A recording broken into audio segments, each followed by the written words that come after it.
Welcome to another episode of the Svarim Chatter podcast. I'm Nachi Weinstein. Some programming notes before this episode. This is a second episode this week. That's because Sunday's episode was the bonus episode. That was about an auction house auction chatter about the Gnozim 18 auction, which is taking place this coming Sunday, June 23rd at 1 p.m. Eastern Time. So there's this one as an additional episode this week. Also, this episode itself, we discussed a book that's actually not out yet. When it's out, there'll be a link, but just for those who are interested once they hear the episode. Another programming note is that the 10 Lost Tribes series, which I haven't forgotten about, I've been asked by some listeners about it. There are 7 more episodes still to go. Unfortunately, some had some audio issues, and I sent them off to get edited, and so there's kind of been a delay, so just wanted to update. But they should be back soon, so just as an update for that. If anyone wants to support the podcast, whether sponsorship or just any support, which is much appreciated, you can email me, svarimchatter@gmail.com, or you can check out the links and information in the show's notes below. Additionally, if you would like to subscribe to the Svarim Chatter WhatsApp community, where I post news, Svarim, and books, you can check out the link in the show's notes. Also, the Svarim Chatter Substack, the Svarim Chatter YouTube, you can check those out as well. And finally, if you can please subscribe, rate, and review the podcast wherever you listen, 24/6, Apple and Spotify, or wherever else it is, and enjoy the episode. Hi, everyone. Welcome to another edition of the Svarim Chatter podcast. On this episode of the podcast, I'm going to be joined by Kimche, who is a PhD candidate in Jewish intellectual history at Harvard. He's also a podcast host of his own Jewish studies-related podcast, and he's working on, we're going to be discussing on this episode, the individual that he's working on for his podcast, which is C.D. Ginsburg, otherwise known as Christian David Ginsburg. And as well as he's publishing a brand new book now through the Institute for Jewish Research and Publications. And this book is a small volume of a facsimile of Ginsburg's Otzar Roshei Teivot that JJ found. And we'll just go with an intro, etc., and some more things. So we'll discuss Ginsburg, who is a really interesting figure, and also why he's interesting, and for those who haven't heard of him. And we will discuss this book a little bit. So thank you, JJ, for joining me. Pleasure to be here, Nachi. Thank you for the invitation. So let's start off. Tell the listeners a little bit about yourself and your background. Yes, Nachi, I noticed that you begin every podcast by asking about the subject that is most dear to the hearts of your interviewees, namely themselves. And I shall oblige you and the listeners very briefly. As I said, my name is JJ Kimche. As you can hear, I was not born on these shores. I grew up in London, moved to Israel at the age of 18. I learned in yeshivas. I served in Tzahal. I did my undergraduate degree in Mecca's Academy Shalem, which is Shalem College in Jerusalem. I majored in Western philosophy and Jewish thought. I come from a very rabbinic family in London. My father, my brothers-in-law, etc. Everyone joined that particular family business. I've gone slightly adjacent in that I went to Jewish studies, and so I'm completing, or hopefully soon completing in the next year or two, my PhD dissertation at Harvard University, which was a once great center for learning and intellectual life, and is now, it's an interesting place to be at any rate. So that's what I'm doing. I do, as you mentioned, like many PhD students who have to put food on the table and pay rent in Cambridge, Massachusetts, and other places. I do a bunch of other things. I've done some writing and some editing. I have this podcast, the Podcast of Jewish Ideas. And basically, I am very privileged to spend my life running around, reading fascinating books, writing about them, interviewing people about them, and in general, being part of the world of Jewish writing and Jewish ideas to the highest level. And it's I couldn't ask for a higher calling or a more pleasurable vocation. So here I am. And I should mention also that you published 2 edited books that you were involved with. Editing was one of the book of letters about the Vikuach. Well, it actually both related to the Kabbalah controversy, I guess. One was the edited volume of the letters of Rabbi Ben Mosek and Shadal, and another one, and also Rav Kook and Kapach. Yes, correct. The Kafich. And another one is forthcoming. I think will be of interest to many listeners. You're putting out a critical translation, annotated edition of Shadal's Vikuach ala Kabbalah. That's coming out. That'll be out. Well, I don't know when this podcast is being posted, but that'll be out in July around of this year. So it'll be out soon, and hopefully we will do a podcast about that book. But that's for a different time. So let's now... that's a wonderful project, and I can't wait to present that to the world. But that's for a subject for a different podcast episode, because the individual that we have today is fascinating and could be talked about for hours and hours on end. So we'll try and fit in whatever we can into the time allotted for us. Exactly. So we want to start off with that. First of all, so you said you came from a rabbinical family. I can't help but notice your name is Kimche, the Radak, the famous Kimche family from Provence. I assume family lore is somewhat that you're related to some extent, I imagine. Yes, the tradition is that we are descended, but over 800 years, family trees get mixed up and fudged, and not exactly easy to trace our roots precisely, but it's a family tradition, and that's the story, and we're sticking to it. So hopefully there's an element of truth to it at least. Okay, so let's go to Ginsburg. As you say, you see in this farm, you see C.D. Ginsburg or Chaftal Ginsburg. But as you said, his name is Christian David Ginsburg. Is not something that it's not generally a Jewish name. So what's the story with him here? And we, could say right away that he did convert to Christianity. And how did you get to Ginsburg? We could talk about his background and his story. So talk about Ginsburg a little bit. So yes, I will press play, as it were. So as you mentioned correctly, Christian David Ginsburg, the name immediately arrested my attention. For quite a few years now, I've been working in 19th century Jewish studies. That's the Wissenschaft movement. That's the late Eastern European Haskalah, and all the rise of more academic style Jewish studies, and those who supported that form of Jewish studies and those who opposed it. And some of my research took me to the area of Kabbalah scholarship, specifically in the 19th century, and that underwrote the previous edited book that I put together. And then in one footnote a few years ago, I came across the name Christian David Ginsburg, and I immediately paused in the same way that if someone came up to you and introduced themselves, say, "Hi, my name is Mohammed Goldberg," you'd pause for a second. You'd say, "That's a strange name. There must be a story behind that name. That name doesn't come out of nowhere. What is the Christian and David and Ginsburg? What are they doing together in the same name?"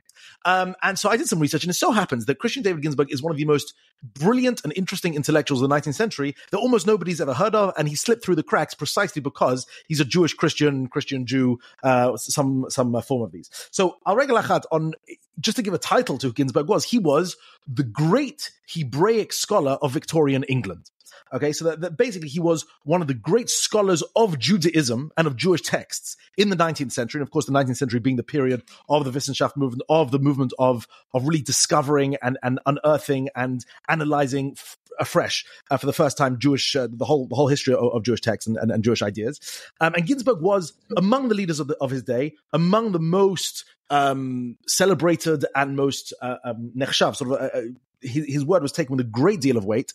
And he was born in Poland, made his way to Victorian England, and became actually very famous, very well regarded in both his host country and among the Jewish scholars on the continent. So I'd like to spend a few minutes discussing his biography. It touches on many, many fascinating parts of Jewish life in the 19th century. And he's a man really worth knowing about, aside from the fact that he was one of the most brilliant scholars of Judaism of his generation and arguably any generation ever. So who was Christian David Ginsburg? He was born David Ginsburg in Warsaw. Okay, so he was born in Poland, most likely 1825, and all previous biographies say 1830, 1831. I've actually unearthed documents that put him earlier, probably born 1825. And he seems to have been born to a fairly maskilic family. Now, of course, most of Jewry in Eastern Europe at the time was still very staunchly Orthodox of what we think of Eastern European Orthodoxy. However, within Warsaw and within the newly created Congress Poland, or the Kingdom of Poland, after 1815, you had a fairly liberal-minded state with, along with a community, a professionalized, somewhat Jewish community in Warsaw, which included a more liberal element, included what we might call today a maskilic element. And one of the things they did was they set up a school, a very interesting school that lasted only about 35 years, something like that, called the Warsaw, the Warsaw Rabbinical School. Obviously a different name in Polish. But the idea was, it was the first attempt to fuse a yeshiva and a European lycée, right? And was the first attempt to make a high-quality secular education with all the accoutrements of a traditional, yeshiva katana, as it were. And this was the school that Ginsburg attended, and he must have received an extraordinary education. And we have some documents that left over, and they really had a fairly rigorous curriculum, both in Jewish, for everything from Tanakh to Gemara to Hebrew language to Dikduk to everything, Pirushim, Shas and Poskim, things like that. And they also learned a lot of languages, and they learned history, and they learned geography and all the other mathematics, sciences, etc. One very strange facet of Warsaw Jewish life in those days, and especially the Warsaw Rabbinical School, aside from the general usual tensions of being both a maskilic and traditional place and having secular and Jewish, and Torah education, etc., one of the most fascinating elements was the presence of the London Society for the Promotion of Christianity Among the Jews. Now, this is a British missionary company that somehow ended up largely in Eastern Europe. It's a very strange situation where you have, enlightened Jews in a heavily Catholic country in close proximity to an English-speaking Anglican group of missionaries who are trying to convert the Jews, and with quite a great deal of success. It's actually very interesting because this group of missionaries, they were there in Warsaw and other places in Poland and the Russian Empire, and they left behind very interesting diaries and reports about dealing with the local Jews, about dealing with the Maskilim and the Hasidim and the Misnagdim, and basically that whole scene is greatly enriched. But anyway, these people, they were distributing Bibles, and they were hosting seminars, and they were giving classes. And Ginsburg turned up to these classes as a teenager, initially to try and debate with them, and to try and disprove them, and to try and hamper their efforts. And slowly but surely, it seems that his mind and his heart was turned. And by the age of 21, in October 1846, he made the extraordinary step of converting to Christianity. However, unlike most conversions of his time, it was a conversion of conviction. From that moment onwards until his death many decades later, 1914, Ginsburg was a very committed Christian, like really religious, evangelical with a small e, truly a believer and someone who saw it as his life mission to spread the gospel and spread the good word throughout his life. Of course, now that he converted to Christianity, he couldn't stay in Warsaw anymore, so he left for England. Apparently, Ginsburg's mother was English; he had a native English, and so he left for England. He spent a bit of time in London as a missionary, but he was miserable. From his diaries, you see that he didn't like the missionary work. He didn't like seeing the wretched condition of many of the Jews there. He spent quite a bit of time in Liverpool, which he climbed in society there. And he eventually got married once, his wife died. He married a second time to the daughter of a very wealthy sugar merchant, essentially. And this set him up for life. So also in Liverpool at the time, he became president of what was called the Liverpool Literary and Philosophical Society. And basically he realized that as an Eastern European Jew with a very serious education in Jewish studies, he possessed a set of skills that very few people in Victorian England had, right? Namely, a pretty much a native Hebrew, an excellent understanding of Tanakh, of all the Jewish commentaries of the Tanakh, of the Gemara, of Kabbalah, of everything. But he had really serious Jewish education, and of course, many of the Hebraists, many of those who dabbled in Jewish studies, certainly in the English-speaking world at the time. Because don't forget, all the good Wissenschaft stuff was going on in Germany and German-speaking lands. But in Victorian England, he had a set of skills that basically set him apart from everyone else in that. And he and another small group of other Meshumadim, of other converts to Christianity, they sought to leverage these skills into essentially what might be called social clout and certainly professional career advancement. So by 1870, he had moved to London. Basically, he was by this time a gentleman scholar. As I said, he married rich. He didn't have to worry about money, bought a nice country house, and settled in the British Museum, which was then, as now, but certainly then, a world center of research and of, certainly when it came to anything Eastern, ancient Near Eastern, Oriental studies, anything to do with excavating the lands of the Bible, anything to do with biblical manuscripts. The London, certainly the British Museum, was a world center of this, largely because they stole, large portions of ancient civilizations across the world and housed it there as well. And Ginsburg basically sat there more or less the next half century and produced an enormous amount of work, of books, a few dozen books, hundreds of articles, thousands and thousands of pages of the most incredible minute scholarship in Jewish studies, everything from the Tanakh to the biblical Masorah to every facet of Judaism, Jewish history, Jewish intellectual history. And just to reiterate, this is something that excites me and gets my juices going about Ginsburg. The man knew everything. And I mean everything. The 19th century was an age of polymaths to a certain degree, of people who just had this extraordinary facility for languages and for texts and for civilizations, and you know the back of his hand. There are a few people in the 19th century within the sphere of Jewish studies who just had an unbelievable command of, and you see Ginsburg's books, and just within a few pages you have this unbelievable command of first the entire gamut of Jewish texts. I mean, everything from Tanakh to all the Targumim, to all the Midrashim, to Gemara, to Rishonim, to philosophical texts, to Kabbalah, to modern philosophy, everything. And the entire gamut of ancient and classical and civilizations, meaning all the Greek stuff, all the Latin, Roman stuff, all the, all the medieval, all the church fathers, medieval philosophy, all the Renaissance works, all the contemporary scholarship. And basically Ginsburg, there are a few men like that. So, Shadal was one of these people, and Abraham Geiger was one of these people, and Christian David Ginsburg was one of these people. He just, in an age before computers, before really even good encyclopedias, he had everything at his fingertips. And that's what makes reading his stuff so extraordinary. You look like you want to interject with a point.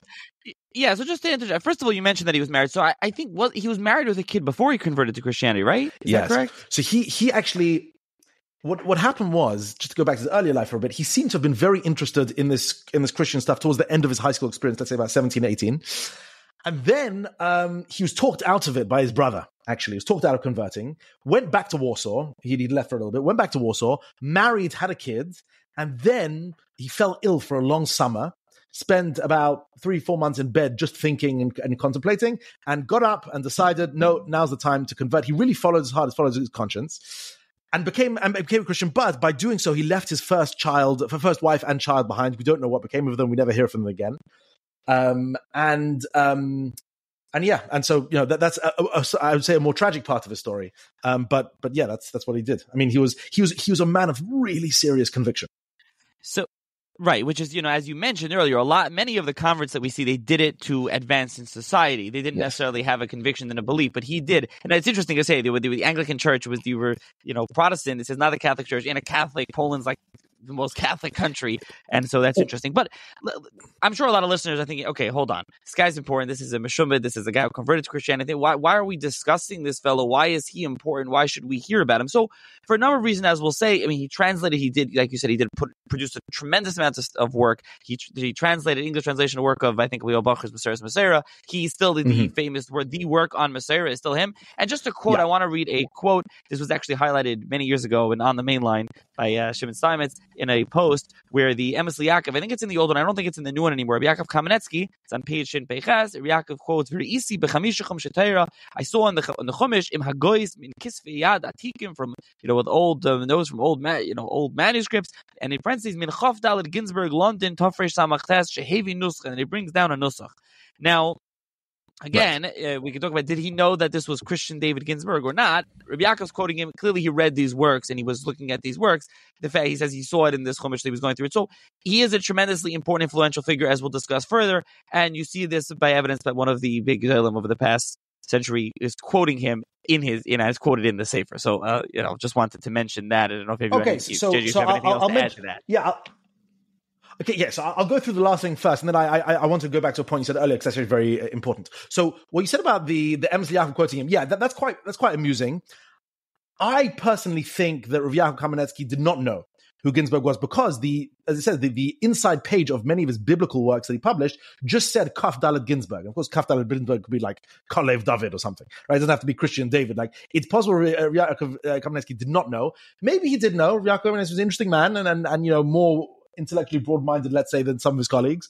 And so it's possible that he did know who Ginsburg was, but nonetheless felt that Ginsburg's versions of the biblical text were extremely accurate and based on the very best manuscripts, which we'll get to, because his works on Masorah and the Masoretic text are extremely important. There's one point that I have to elaborate on a little bit on what you said, because it's very important in understanding Ginsburg in general, which is, you said that most figures who converted to Christianity in the 19th century, and this is absolutely true, did so out of a desire for social advancement. So, let's say, you lived in a country, let's say in Prussia or whatever, where you had if you remained a Jew, you'd be a shopkeeper, but if you converted, you could become a law professor or a doctor or something like that.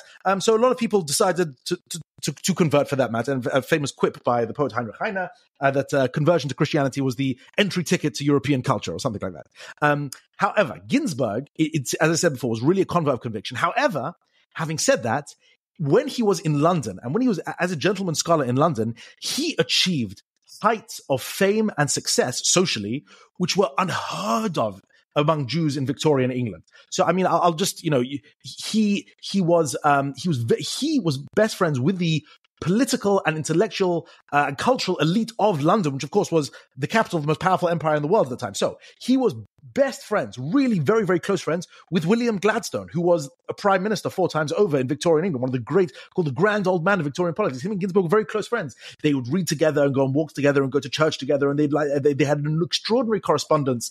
You can see a wonderful exchange of letters. In fact, when Gladstone, I think 1890 or so, wrote a book on the Bible called The Impregnable Rock of Ages, he consulted with Ginsburg on various points of what he wanted to say. And Ginsburg wrote in response. We have these letters in the British Library in London. Very close friends with Gladstone, very close friends with Tennyson, the poet, and he would sit there as Tennyson would read out his poetry and other such things. His correspondence included, firstly, all the major scholars of his time, so all the great scholars in Victorian England, the bishops and the professors in Oxford and Cambridge. They were writing to Ginsburg saying, either congratulating him on his latest book or asking him, can you enlighten me on what the Jewish authorities say on this, or what the Ibn Ezra says on that, or really fielding questions with all these people.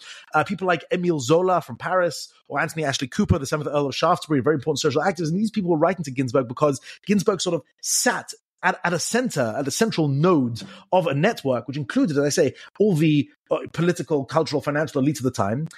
And this is extraordinary. Basically, unless your name was Rothschilds, no Jew ascended to that, vertiginous heights of Victorian politics at the time. That was impossible. But Ginsburg did it. And that's what actually makes him so interesting. Not just his extraordinary scholarship, but also his uncanny ability from a Polish Yid born in Warsaw in, these unassuming circumstances, for him to come and become, rise at the upper crust of liberal Victorian politics is also a fascinating story in and of itself. So that's also a very important part. So funnily enough, even though Ginsburg's conversion was, so to speak, quote unquote, l'shem shamayim, he actually reaped tremendous benefit from it, in the sense that he became, I would say almost unwittingly, and then certainly he had no pretensions this could be the case early in his career, but eventually he did become one of the most respected gentlemen and scholars in London at the time, which is an extraordinary feat.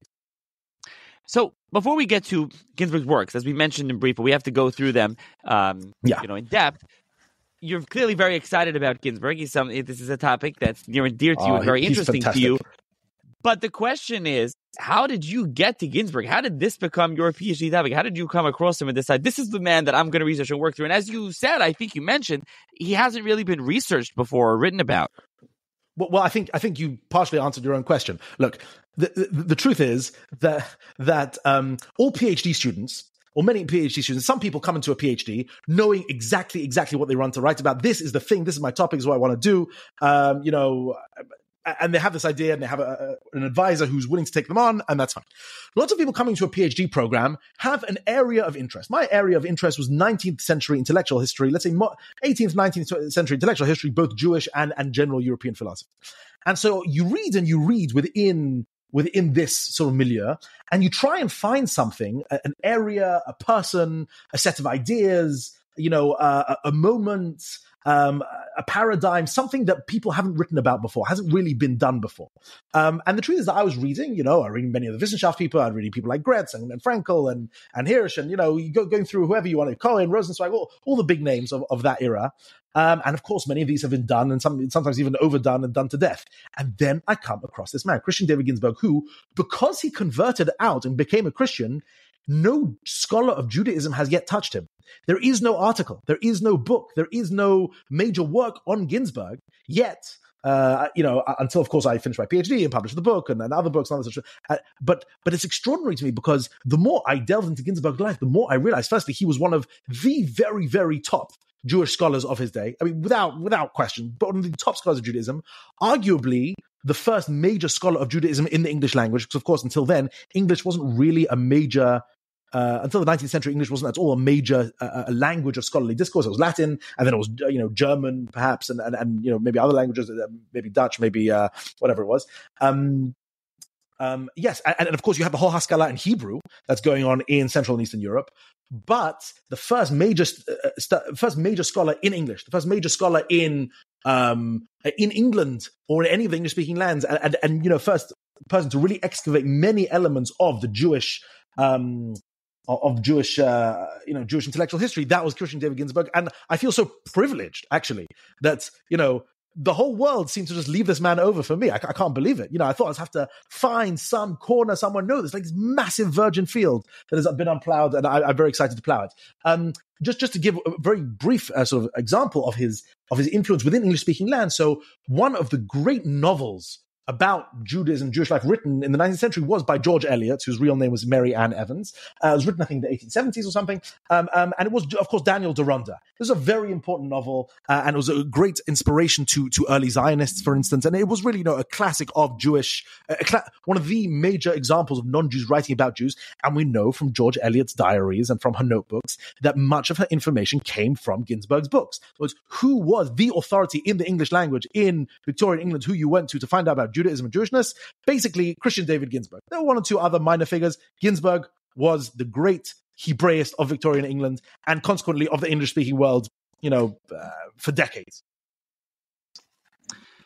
Okay, so now let's talk about Ginsburg's works. Tell the listeners about his works that he wrote. And again, I mentioned, his Masorah works are still the works on Masorah, still extremely important. We'll get to the Masorah, yes. So the truth is, how long do you have? Meaning, as I said, Ginsburg wrote dozens of books, thousands of pages, hundreds and hundreds of articles. I'm going to give you a brief highlights tour of what I think are some of the most interesting and most worthwhile. So basically, in his early life, he was more into the more general, sort of more classic mold of a Wissenschaftes Judentum scholar. In other words, Jewish history and Jewish intellectual history. So he brought out a book on the Essenes. He brought out a book on the Karaites, or a small book really. He brought out a wonderful book on Kabbalah. And a whole chapter of my dissertation is just on this book on Kabbalah. It's the first really good explication, certainly in English, of Kabbalah. And in fact, I recommend to your readers to download it and read it, even though it was written in 1865. It's 165 pages or something like that. Even though it's written in 1865, it still stands as a very sharp and well-written and well-explicated introduction to a very labyrinthine and, notoriously thorny area of scholarship, and really a brilliant work, and again showed complete mastery of the major Kabbalistic texts, the major exoteric Jewish texts, all the Christian Kabbalah as well, which he covered in great detail as well. So that was that. He also wrote a few major commentaries on biblical books. So he wrote his work on Shir HaShirim and on Kohelet, two major Jewish books, and again these are like including 300-page introductions and massive copious footnotes. I mean, each of these phenomenal works of scholarship. He wrote, as you mentioned before. So basically, he wrote introduction. I'll get to this in the biblical Masorah in a moment. But he wrote introductions and translations for Ibn Adoniyahu's introduction to his rabbinic Bible and to Eliyahu Bachur's Masorah HaMasoret. We'll get there in a moment. He wrote. I want to sort of finish this part and then get into the whole biblical Masorah took out about half his career, and that was a very important part of his career. What else did he write? He wrote, I'd say, a few hundred articles in various dictionaries or encyclopedias. He also put together, the last part of his life was dedicated to putting together, firstly, his Masorah and also his Bible. It's called the Ginsburg Bible from the British Foreign and Biblical Bible Society. So let's dive into that now, actually, because that sort of explains a large portion of what he was doing. But yeah, go on. Before you do, I just want to make a note. You said Ibn Adoniyahu, that we're talking about Yaakov ibn Chaim ibn Adoniyahu, the one who put together the Mekayis Kedelis, the first one, who oddly enough I think also converted. But as far as I remember, towards the end of his life, he indeed converted. Yeah, that's in 16th century Venice. Anyways, continue. Exactly. Okay, so let's talk a little bit about, because Ginsburg's major contribution, if to the extent to which anyone has heard of Ginsburg today, it is most likely through his enduring and absolutely foundational contribution to the sub-discipline of Masoretic studies. What do I mean biblical Masorah? I'm going to give a very brief background, because a lot of people, when they hear the word Masorah, they just think, like the chain of religious, the chain of the Torah Sheba'al Peh, whatever it is. What is technically meant in biblical studies by the Masorah is as follows. The easiest way to explain this is, what is the difference between reading out of, let's say, a Sefer Torah and reading out of your average Chumash? Okay, what difference do your eyes encounter? So the answer is a lot of things, right? The Chumash has vowels in it. It has cantillation, right? The trop, the nukudot, the ta'amim. It has creek sieves in the margin, back and forth. It has, the small and the large letters, even though, of course, you have that in the Sefer Torah sometimes as well. Dots on top of certain letters, strange orthographical things like backward nuns, as we have it in Bamidbar. We have all sorts of things that you'll find in the Chumash, notations of various sorts in the margins, indicating numbers of psukim, numbers of letters, all sorts of things that you'll find in a Chumash you won't find in Sefer Torah. That apparatus of aids towards reading the biblical text, that is known as the Masorah, right? When does the Masorah originate? This is, of course, a big controversial point because, of course, traditionally the vowels, the Kudot, the Ta'amim has been ascribed by others to, some say Ezra, some say Anshe Knesset Gedolah, some say otherwise, whatever. The academic consensus, which was first really laid down by Eliyahu Bachor, Elijah Levita in 16th century Italy, was that actually this was the work of the Anshe Masorah, the Anshe Tiberia, between the 5th and the 9th century, although some of the work in Tiberia, some elsewhere, some in Bavel as well. And essentially, they produced the system of vowels that we know today, the Kamatz, the Patach, Segol, etc. And they also produced all the trop, the Ta'amim. And this accounts for all the aids, all that you see in Chumashim. Now, what's the problem? The problem a little bit is that before the advent of printing, all the different manuscripts of the Tanakh, of the Torah that we have, had many differences in the Masorah. Right? In other words, some manuscripts voweled words differently. Some had chaser and malay different places. Some divided up psukim differently. Some, had lots of different notations because the Masorah includes notations in the margins, at the top of the page, the bottom of the page, little notes of, how many times a word appears, or how many instances of this expression there is, or, Creek sieves, obviously another example. But basically all these notations, manuscripts that we have, and we have them from across the world, from across the Jewish world, across the various centuries prior to the advent of printing, all have very significant differences. So how do we have uniformity of biblical manuscripts of essentially Chumashim today? And this is what you mentioned, Nachi, which is the second rabbinical Bible, otherwise known as Masorah Gedolah, produced in 1525, 1526 in Venice, in the house of Daniel Bomberg, the printer. And the editor of that was a man called Yaakov Bar Chaim ibn Adoniyahu. And he basically did a heroic task of collating all the manuscripts that were available to him at the time, like a few dozen different types of biblical manuscripts. Of course, there was stuff he didn't have, like the Aleppo Codex, like the St. Petersburg Codex, like various codices that we have now. And he, from these a few dozen of manuscripts, he put together what he thought was the best, most authentic, most reliable, and factually correct Masorah with all the notations. And many of the notations didn't fit on the page, so he did what's called a Masorah Finalis, which is sort of or Masorah HaGedolah, which is the kind of an appendix, a massive appendix, all other Masoretic notes. And that became the sort of the major template, as it were, for all future Chumashim and all future versions of the Tanakh till this day. Till this day, you open any Tanakh, no matter who produces it anywhere in the world, and basically the version that is produced reproduced is that collated by this guy Yaakov Bar Chaim ibn Adoniyahu, who, as you mentioned, right at the end of his life, apparently converted to Christianity. And we know that because Eliyahu Levita, who was his contemporary and came after him, cursed him out something fierce for that. He was really, really very nasty to him about that. But he couldn't deny his extraordinary contribution to biblical scholarship. Now, Ginsburg now faced what he might be called a technical issue. Ginsburg believed strongly in the Tanakh. He believed in God's word. He believed in the importance of studying a correct an accurate version of the Tanakh. The problem is that what is that? How can we get a perfectly accurate version of the Masorah and of the Tanakh if the best thing we have is, as you say, this 1525 book by Ibn Adoniyahu, the Masorah Gedolah? And the problem with that is that his access to manuscripts were limited. He had a few dozen, whereas Ginsburg had dozens and dozens and dozens to choose from, right? In the British Museum and across the world, Ginsburg went to libraries. He went to libraries in Paris and in Madrid, and in Munich and in St. Petersburg and all over the place to look at the biblical, Masoretic text that we have and to find out, what is the very best Masorah that we can have. And basically, he made it his life's work, firstly, to produce a Tanakh with the Masorah in it, meaning the best, the most well attested and the most accurate versions of all the words and all the vowels and what is a chaser and what is malay, what is kriz, what is ksiv, all the trop, everything, all the notations. That was one part of his project, and he produced a version of that in 1896, what we call the Masoretical critical version of the Tanakh.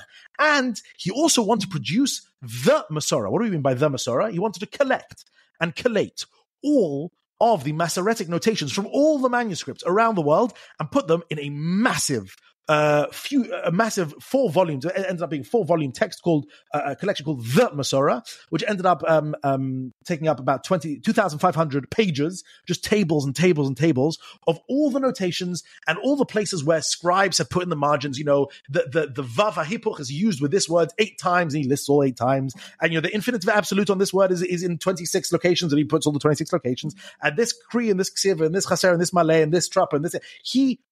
His ambition was encyclopedic, totalizing. He wanted to set the Hebrew Bible on a rock-solid foundation of the perfect and best and most accurate possible version of it that you could have. That was his major life's work. And you seem like you want to interject. I just want to say that the shame about the Masorah today is that many people are not familiar with the Masorah, is that the Chumashim have removed it. Even though you have Rishonim, the Baal Turim, others, yes. many Rishonim are busy. Many Rishonim even say Pshat, and you have Rishonim, and it's not there.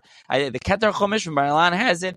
Interestingly, the Kamarna Chumash, Heichal HaBracha, has it. They're middle doing the new edition. The Kamarna, actually, the commentary on it. The Kamarna is the Chassidus Rebbe, and the Chassidus. So for those interested, they have it. But it's really hard to find. None of the, all these new Mekores Gedolos came around now, critical editions and added Mefarshim, etc. But they don't have Masorah anymore. So many your readers, listeners, are not familiar with the Masorah anymore. Masorah Gedolah, Masorah Ketana, they're just not familiar with it. Yes, it is a big shame. A little bit, I think, is also to do with the fact that the academic world has denied that the Masorah is so ancient. In other words, it used to be the case that in the traditional, certainly in the Frum Welt, it was seen as, when do the Nekudot, when do the vowels, where do they originate? Ezra and Shekinah Sagdara, whatever it is, but actually it seems there's very good evidence that it was obviously, it was created by these, by the Anshe Tiveria, the Anshe Masorah, somewhere between the year about 500 and 900. However, of course, that creates big problems, for example, with the dating of the Book of the Zohar, and I'll talk about with you next time when we do Shadal's Vikuach, because, of course, that's a whole different kettle of fish. Yeah, and this comes up. Anyone interested in this, you can read Leo Bacher. I'm trying to think in which one of his works he talks about this. Where does he discuss? He's the one It's his introduction to the Masorat HaMasoret. And the best edition, a translation of that, is Ginsburg's edition of 1867. So if anyone who wants to do that, look up Masorat HaMasoret, edition Ginsburg, 1867. You can find it online, PDF. He goes through this and it's translated and footnoted splendidly by Ginsburg. And you can see where he gets this from. Yeah. And for those interested in a more classic edition, Zichron Aaron, who did Matorgim one, and then they did a volume of a lot of Rabbi Bacher's farm. It's in there as well, the Masorah Masorah. So you can check it out in there for those interested in that. You can see that as well. So there's that, and there's obviously him. There's others, like you mentioned, the Zaire. So we'll leave that. That's not really for now. So let's continue. Let's get back to Ginsburg for a moment. Correct. Sorry, let's move on to other more Ginsburg. Okay, so let's go back a tiny bit to Ginsburg. So Ginsburg, as I said, his main life work was to set the Hebrew Bible, the Tanakh, on the most solid foundation possible for future learning. He expressed outrage in his early works that this hadn't been done yet. So first thing he did, as I mentioned before, he did an English translation and annotation of the introductions, both of Ibn Adoniyahu and of Isaac Levita, Eliyahu Bachur's introductions to their works, because those are very important introductions to Masorah. And then he worked for 12, 15 years to start putting together the Masorah, which started to be published in 1880, in 1883, 1885, first 3 volumes, of the 4th volume in 1890. Sorry, 1904. And it's actually extraordinary. When I went through the letters, went through the primary documents, extraordinary what an impression these works made. Now, these works are actually quite boring works. They are lists and lists and lists of tables of the Masorah, of Masoretic text, whatever. However, he received letters of ardent congratulation from all the bigwigs, all the scholarly bigwigs in Britain and beyond. He received a special pension from the British government in recognition of his work. So they allowed him an annual amount. I think it was £150 a year or something. he was written to by 3 successive prime ministers, including Benjamin Disraeli and his friend Gladstone. One of the very few things that Disraeli and Gladstone agreed upon was their admiration for Ginsburg and their admiration of his works. It's actually a crazy story. The books were too big to print in England. He had to get them printed in Vienna, and even then, the papers were too massive and too cumbersome to transport normally. He had to get one of Britain's official diplomatic sort of transportation, vehicles to transport it, and the Foreign Secretary Lord Salisbury had to step in.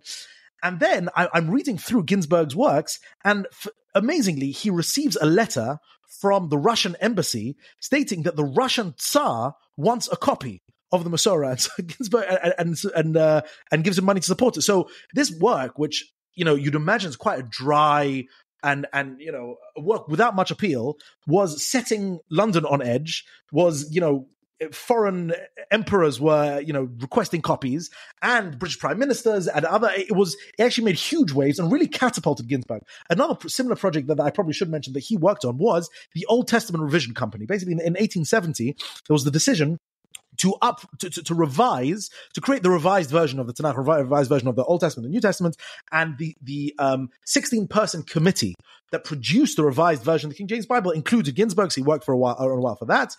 And as mentioned before, he produced his own versions of the Tanakh, which was what Rav Yaakov Kamenetsky was referring to. And he produced firstly a version in 1896, and then republished in 1904, and a much larger edition where he basically used Bar Chaim's Masoretic Masoretic apparatus, but also added in copious Masoretic notes of his own and noted where all the different manuscripts disagreed with his. It was extraordinary work. And in classic Ginsburg style, he wrote an introduction to this Bible of 1,000 pages in length. I mean, this was a man who wrote a heck of a lot. So he, again, the sheer size, the sheer scope, the sheer range, and of his writings and also of his expertise that come out of his writings was, I think, unmatched by any of the other writers writing on Jewish and biblical subjects at the time, with the possible exceptions I mentioned before. Maybe Shadal, maybe a few others, had that kind of reference point. But actually, I think it's possible to argue that Ginsburg was number one in that. Okay, let's turn now to another interesting part of Ginsburg's biography, something that he was involved with, which is the Shapira affair, who was a dealer in antiques and forgeries is some of it, and is unfortunate, and his unfortunate demise, and we can discuss some of that. This is obviously, as you mentioned, we're in Victorian age England, and this is something that was going on. Many people from England, especially from Europe, were running around the Middle East looking for antiques all around. I'm trying to remember if I discussed in the podcast, maybe when I had Rebecca Jefferson on about her book on the Karagniza, I think that Shapira made an appearance there. I don't remember exactly. I think so.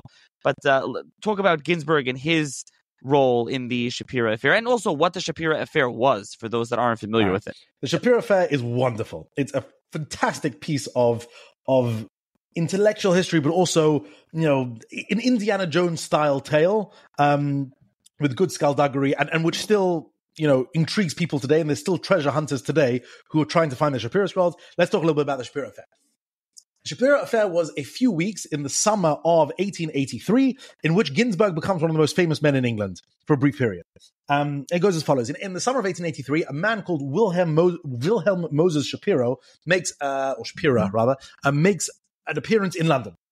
Now, who is he? He is, as you say, an antiques dealer living in Jerusalem at the time, which is, of course, part of Ottoman Palestine. And he has this shop in Jerusalem which deals in both book manuscripts and antiques. Now, it's known that some of the stuff Shapira sells is authentic, and some of it is, in fact, fraudulent. However, Wilhelm Moses Shapira does have a good reputation with the British Museum of selling also, good, serious manuscripts and serious antiques.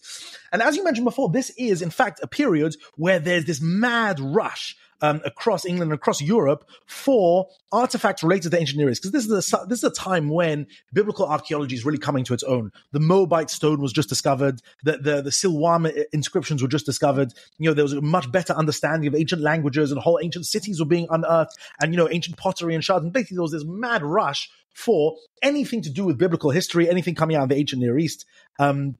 And this story is part of it. So Wilhelm Shapira turns up in 1883 with a fantastic story. The story is as follows. It says, a few years ago, some Bedouins who are, dealers and friends of mine came to me and claimed that in caves near a wadi, near a sort of a wadi on the other side in Transjordan, which is where, near the base of the Dead Sea, they had discovered a series of leather scrolls, little leather strips, which have been rolled up tight and covered and sealed with a bituminous tar-like substance. And basically they sold these to me, and they claim that they found this there. And Shapira says that he has opened them up, and what is written on them? What is written on them is ancient Hebrew paleographic writing with a version of the book of Dvarim.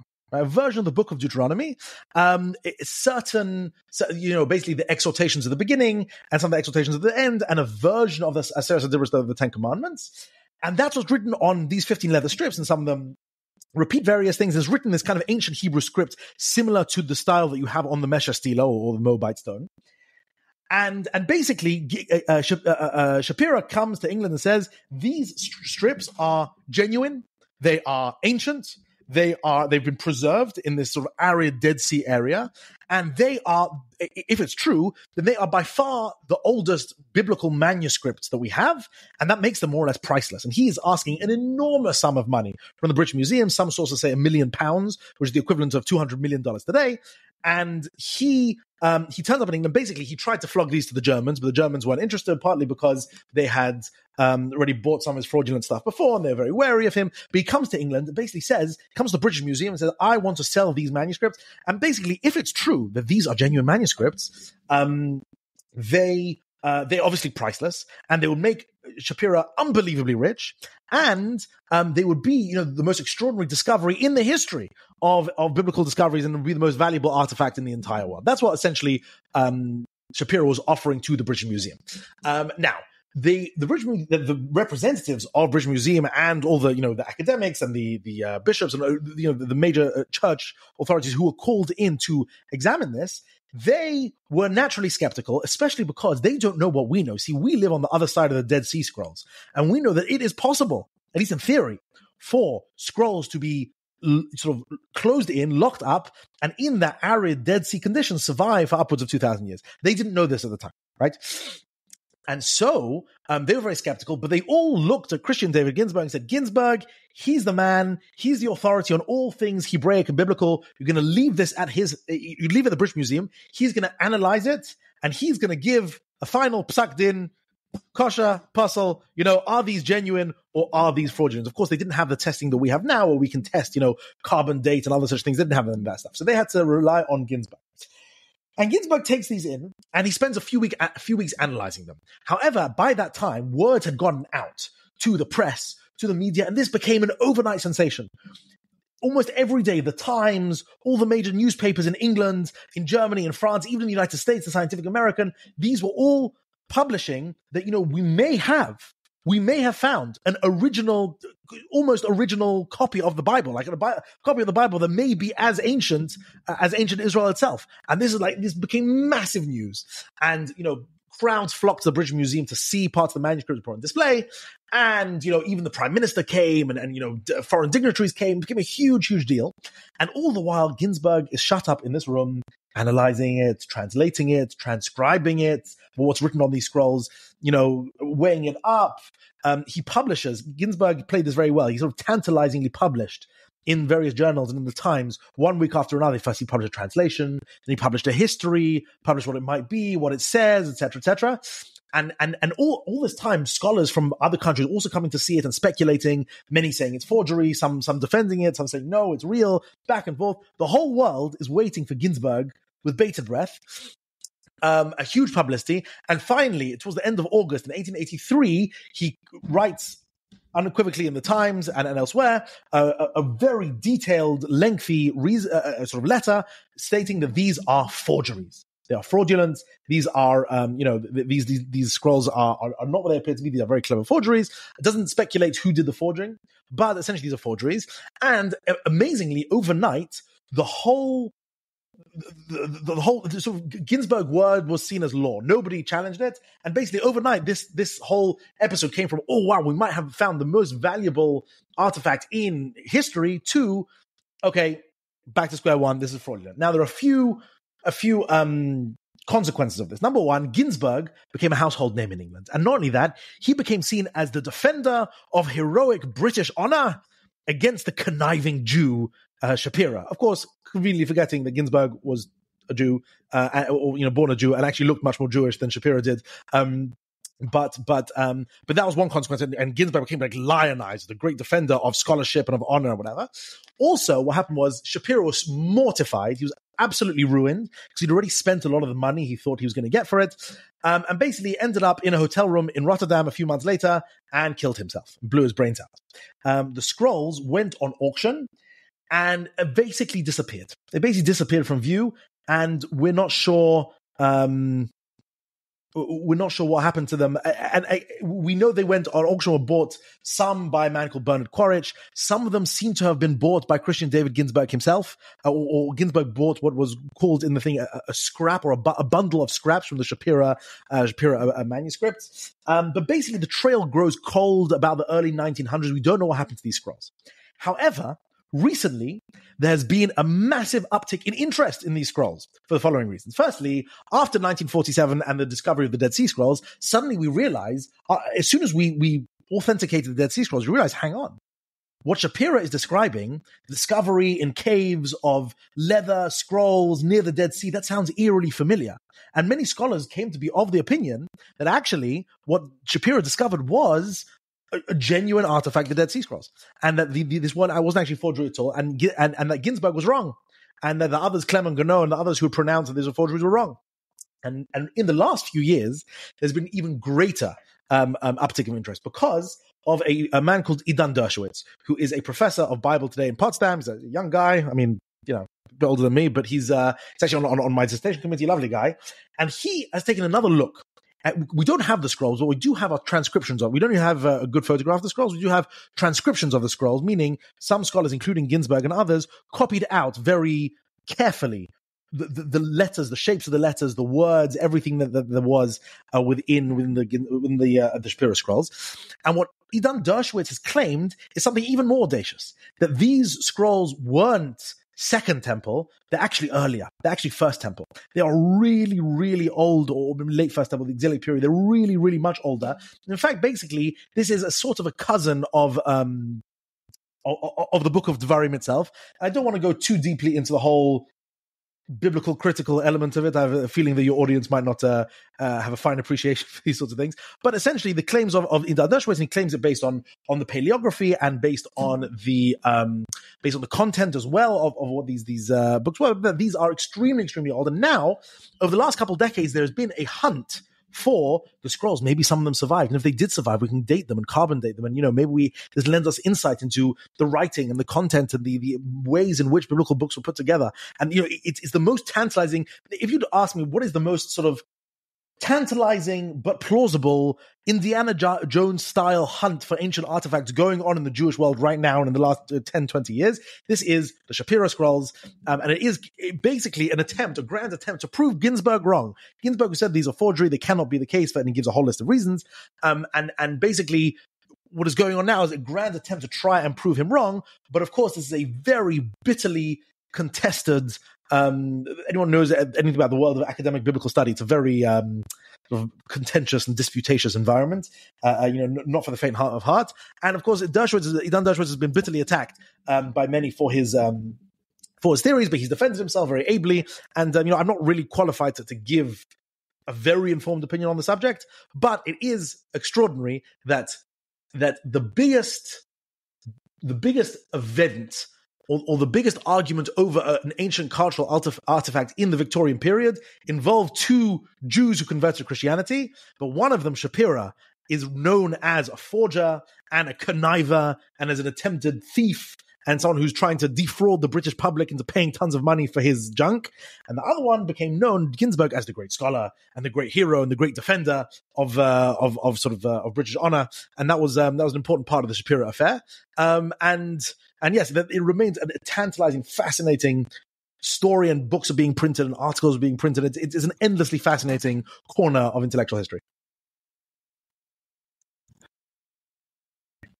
Okay, one more part about Ginsburg's biography. I know we were supposed to talk about your book, which we'll get to, but we've talked a lot about Ginsburg's biography before getting to that book that you discovered and that you're publishing now. But one more, what was Ginsburg's relationship with Jews and Judaism throughout his life? And, you very often find Jews that convert to Christianity and then they don't really like the Jews so much. What was his, do we see that in his writings? What have you come across in his letters and his writings? What was his relationship and what was his attitude towards Jews? Okay, so this is actually one of the most extraordinary things about Ginsburg, is that one of the famous categories posited by historians in the whole study of anti-Semitism is the auto-anti-Semite, right? Someone who's a Jew or born a Jew becomes an anti-Semite. And there are many like this, Pablo Cristiani and Johannes Pfefferkorn and Karl Marx, and the list is endless. Ginsburg is a wonderful example of what I like to call an auto-philo-Semite. The man loved Judaism. He loved Jews.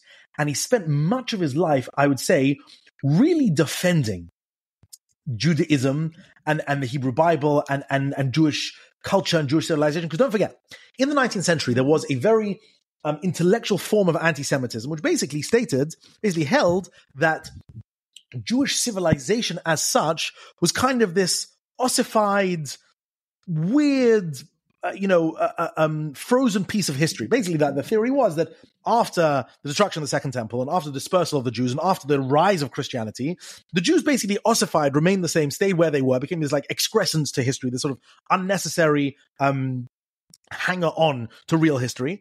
And the Christian, and history was essentially the history of the Christian nations and eventually the Islamic nations, etc. And the Jews had, nothing had happened. Jewish civilization for many in the 19th century essentially didn't exist. And this was and of course, Jews, part of the whole agenda of the Wissenschaftliches Judentum movement and other Jewish movements in the 19th century was to counter this particular narrative. So, for example, Heinrich Gretz's extraordinary 11-volume Geschichte der Juden, the history of the Jews, whole point was to show that Jews and Judaism had an extraordinary civilization, an extraordinary intellectual history and suffering and movement and political history and this history and that history. And that was all part of the grand intellectual project of 19th century writings on Judaism. And Christian David Ginsburg was certainly part of this. A large proportion of his works can be read, and part of my PhD thesis is to read it in this way, read in such a way to prove the kind of complexity and richness and depth and multifaceted and polychromatic qualities of Jewish intellectual history as it has been as has unfolded over the last 2 millennia. Just to give a brief example of this, his book on Kabbalah is a fascinating example of this. Anyone who wants to, I mentioned this at the beginning of the podcast, I will reiterate. Anyone who wants a fascinating example of Ginsburg's work can do no better than downloading his book on Kabbalah. It's called Kabbalah, Its History, Literature, and something else. I can't remember the exact title. 1865, you can find PDFs free online. And you read it, and firstly, very good exposition and adumbration of Kabbalah. But more than that, he makes it sound much more rational and intellectually respectable. He sees Jewish mysticism as really a kind of medieval theology akin to Neoplatonism and other medieval theologies. He doesn't believe in it. He's not a Jew. He's not a believing Jew. But he always goes out of his way to try and rationalize, to try and defend, to try and bring out into the light a part of Jewish intellectual history, including, obviously his translations of Ibn Adoniyahu and of Eliyahu Bachor and others, to sort of bring to the fore forgotten Jewish intellectuals, bring them to the attention of the English-speaking public, and to therefore, in a funny way, he was a Jew who converted to Christianity, but he never escaped Jewishness. He never escaped Judaism. He had, he was always reading Jewish texts and always, he remained in the world of Jewish letters, but not among Jews. He didn't associate with Jews. He wasn't really friendly with any Jews. All his associates were Christian. He lived really, really life of a Christian gentleman. Very few Jews wrote him letters. There's one exchange of letters that I found, tragic and comic at the same time, was that he received a couple of letters from Heinrich Gretz, the great German Jewish historian, who wrote to Dr. Ginsburg. And I found this. I was like, this is fantastic. What are the two great Jewish historians of the mid-19th century? What are they talking about? What are they exchanging in letters? And I transcribed the German and I translated it. And I was greatly disappointed to find that Gretz was basically writing to Ginsburg saying, why are your books so expensive? Where can I find a discount? Where can I find a cheap copy of the Masorah? I was like, you got to be joking me. Come on. That's what you're leaving for posterity. But, as historians, we can't can't pick and choose the evidence that's left over. So this is very unfortunate. But to answer your question, Ginsburg didn't associate with Jews so much, but his attitude towards Judaism was warm, was he defended Judaism and Jewish civilization, and really stands today as in the English language one of the very first and still really one of the very best explicators of Judaism and Jewish texts, and a marvelous individual also in that respect. Very easy to like.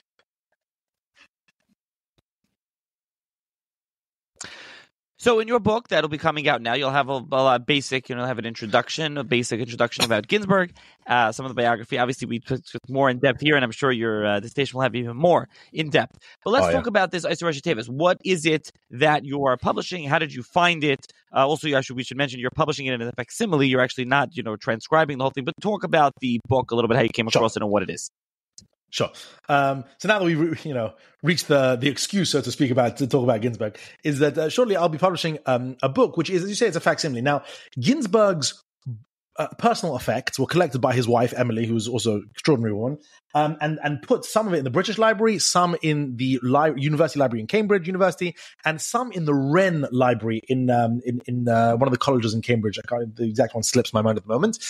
And basically, I was going through these personal notebooks of his where he has all sorts of notes, and he goes to this biblical manuscript and that biblical manuscript, and he dashes out these notes and that notes. And then I came across one of his notebooks where the last 37 pages of it was his personal Otzar Roshei Teivot. Right, Otzar Roshei Teivot is a dictionary of acronyms. Okay, and this is very interesting, but because when this was never meant to be published, it was just his own personal sort of list. It's written, incidentally, in beautiful calligraphic Hebrew, right? Where you really see his very beautifully written, and that's one of the reasons. the main reason why I decided to do a facsimile and not try and transcribe it, because actually you can see like the very beautiful and just aesthetically pleasing writing of Hebrew that he had.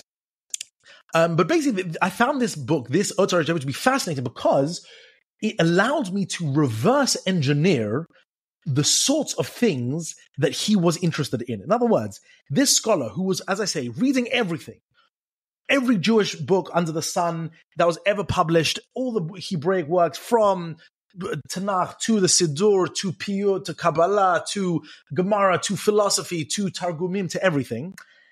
And by noting down what he decided to put in as Otzar Roshei Teivot, in other words, to list the acronyms that he felt needed to be explicated or needed to be included, you can sort of gain an insight into what he was reading. So, for example, and some of them are fascinating. Some of them I hadn't, many of them I actually hadn't seen before. And now it's true nowadays, the Otzar Roshei Teivot that exist nowadays are probably better.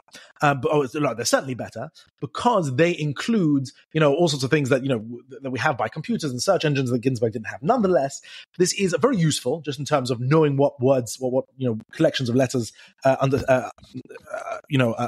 stand for, what they actually stand for, but also very useful to see what Ginsburg himself was working on.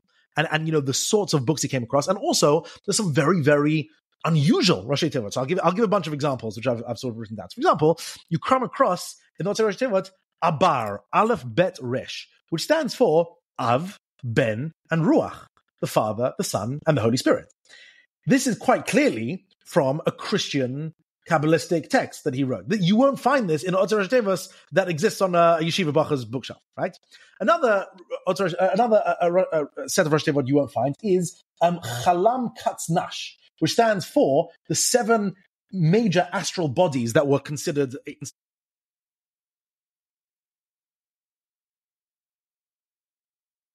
Kochav, Tzedek, Noga, and Shabtai, right? The 7 major planets, including the sun and the moon or whatever.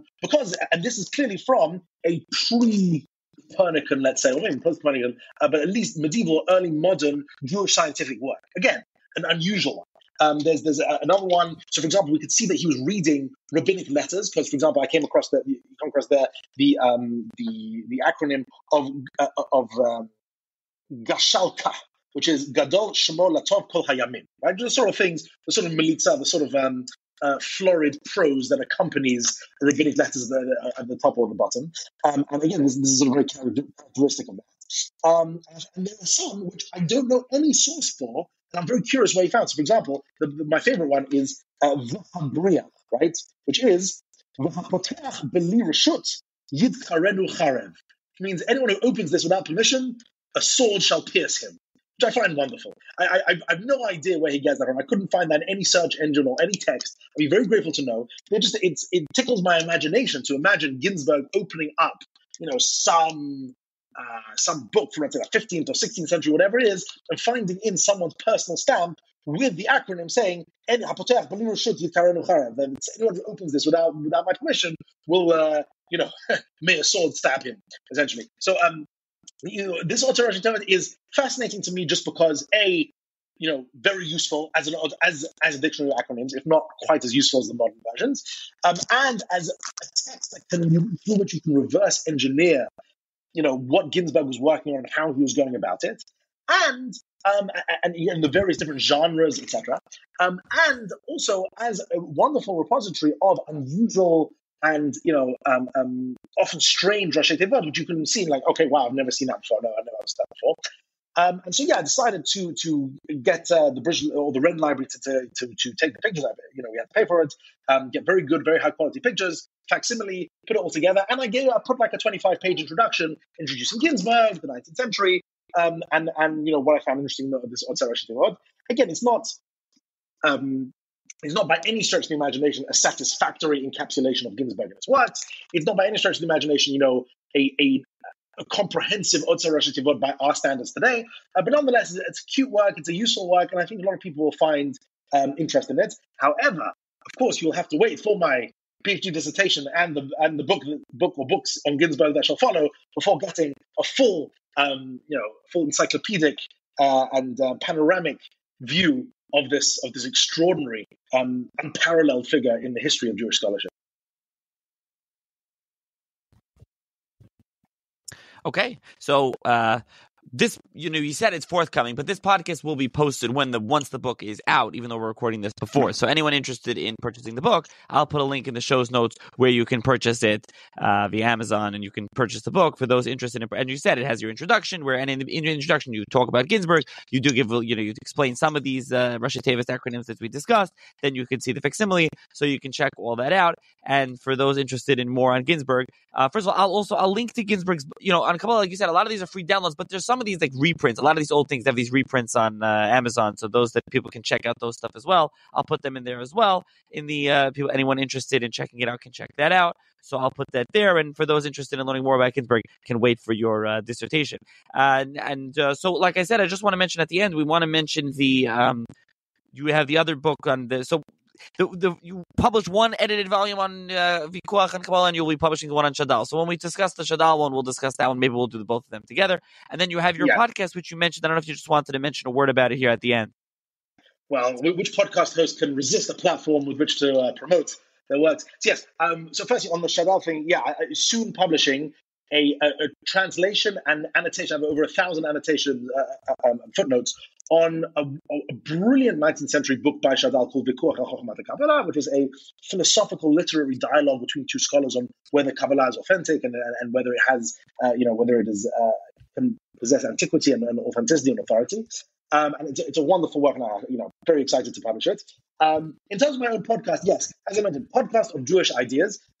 It has some similarities with the Sfarim Chatter podcast, except it's far more academic. It doesn't focus on books so much, but rather as Jewish ideas and Jewish intellectual history. And basically, I sit down with senior scholars in Jewish studies, in the world of academic Jewish studies, who produce really interesting work, and I interview them on their specific corner of intellectual expertise. And we have some really splendid conversations with some of them about various topics. And so, if you are interested in intellectual history, the sort of the Jewish ideas, the history of Jewish ideas, especially from an academic perspective, of course, sort of interacting with traditional perspectives as well, then yes, I would very much encourage you to look up the podcast of Jewish ideas, and especially if you haven't quite heard enough of my voice, you've heard more of it over there as well.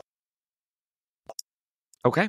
So hopefully this was interesting, a figure, an unknown figure probably for most listeners to learn about, a fascinating figure in Victorian era England who published many works on Jewish studies, as we've said, and many of them are so important. So thank you, JJ, for joining me to discuss him and to enlighten the listeners with knowledge and information about this forgotten figure. And again, for those interested in his books, I will link to some of those in the show's notes as well as this book. And also, by the way, I'll link to the Shadal, even if this comes up before it's out. You can pre-order it via Amazon. I'll put all that in the show's notes. So thank you, JJ, for joining me once again. Thank you very much for having me. It was a pleasure, and I hope to do this again.